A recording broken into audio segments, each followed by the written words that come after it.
from Setchi, and I want to show you what we got. Got some amazing stuff here. Now, what we're looking at is these are dated up until the 19th, and you see Ison that brightens there, comes across the center. We saw where it gets hit by a couple flares. It dims way down. It gets a tail stripped back. Remember that? That was on the 18th. Now that we have a day's newer images up to the 19th, I want to show you some stuff. Now remember, Setchi takes 2 days to develop. Today's the 21st, so we have up to the 19th. Remember, as you watch Inky come in there, it was not under Mercury yet. What we're seeing here is the first pulse of the X flare on the 19th. Look at the timestamp. Remember, the CME is a separate event than that first pulse. I'll show you what I'm talking about here.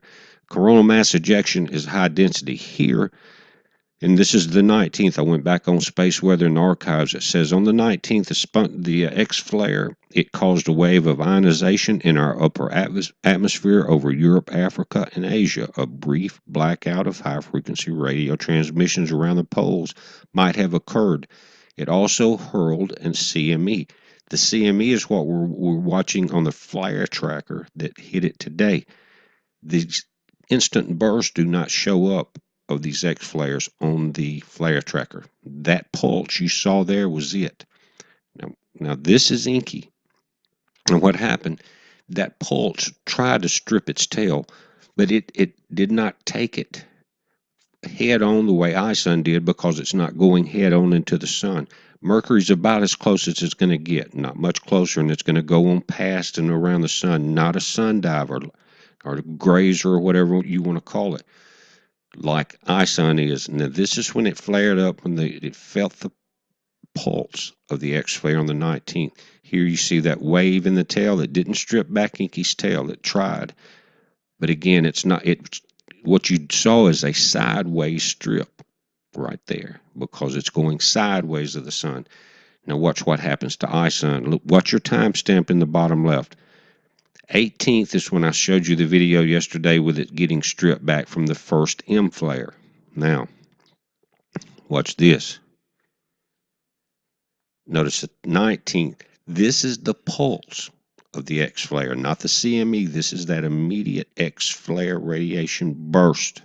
I don't know how Ison made it. Look at this.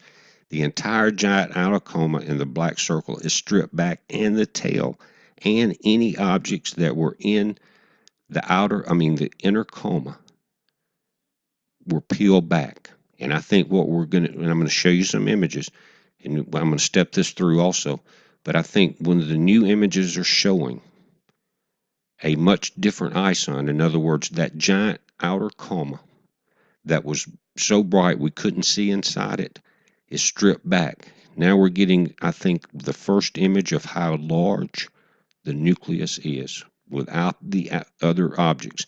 Will it hold together? Don't know. You see how it's stripped back right there from everything else? Check this out. Incredible X pulse. I've been saying for months this was going to happen. We're going to have X flares when it comes in. Look at that. Everything's stripped back but the nucleus. Now it's starting to glow again. We haven't seen these images since the CME struck it, so I don't know what that did. But this is the pulse. Tremendous impact. Look at that. I don't know how it made it. That's how tough this thing is. That's why we're going to be dealing with it. Top right in the blue is, remember, this is before the strike. Remember, it was getting like a bright light bulb. No one could see inside it. Here in the green, new images.